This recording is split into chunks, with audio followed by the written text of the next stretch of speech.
What do we have here then?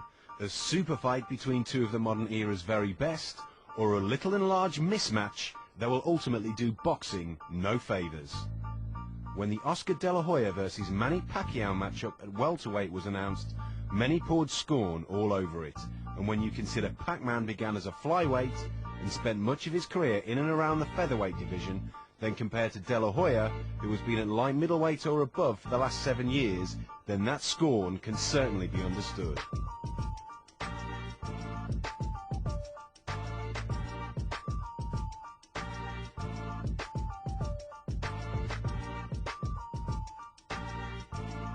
But to look at that viewpoint alone would be unfair to Manny Pacquiao.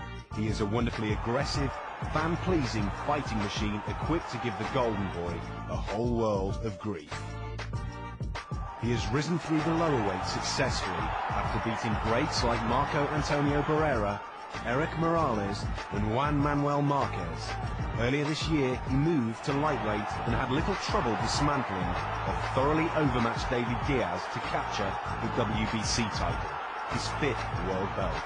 It is believed Manny weighed close to 150 pounds on fight night, and that can only bode well for his duel with Oscar. In doing so, the 29-year-old Philippine hero has climbed to the top of the pound-for-pound rankings, and it's no small feat for this man to be regarded as the best boxer in the sport today.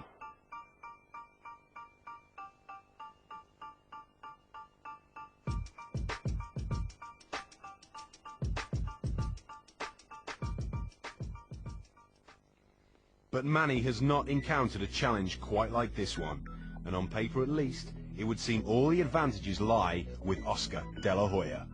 And forgetting size for now, at his peak De La Hoya was a hard-hitting, lightning-quick and very clever fighter who would have competed with any similar-sized boxer in history.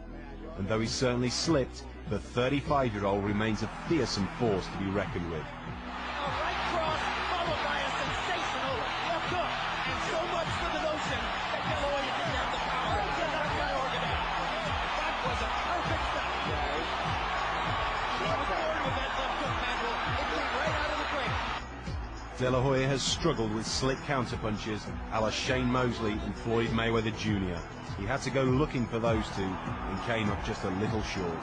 And even then, the rematch with Mosley and last year's battle with the Pretty Boy could have gone either way. Pacquiao will not sit back, he will go looking for his rival, and such a tactic could play right into Oscar's hands, who has enjoyed some of his greatest successes when fighting under pressure. It's hard to envision the Golden Boy crumbling under Pacquiao's admittedly formidable attacks.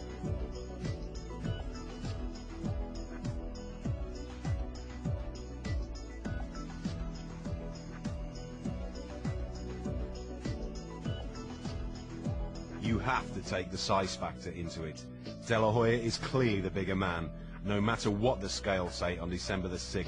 And people can argue that Oscar will be weight drained from coming down to 147 pounds, but he will have done it slowly, he'll have done it sensibly, and it should not be an issue. What will be an issue is how well Manny copes with his weight gain. Will he be as quick? Will his punch power be effective? And will he be able to avoid the De La Hoya jab and the De La Hoya left hook? If these questions are answered in the positive, then a fascinating duel will ensue inside Las Vegas's MGM Grand.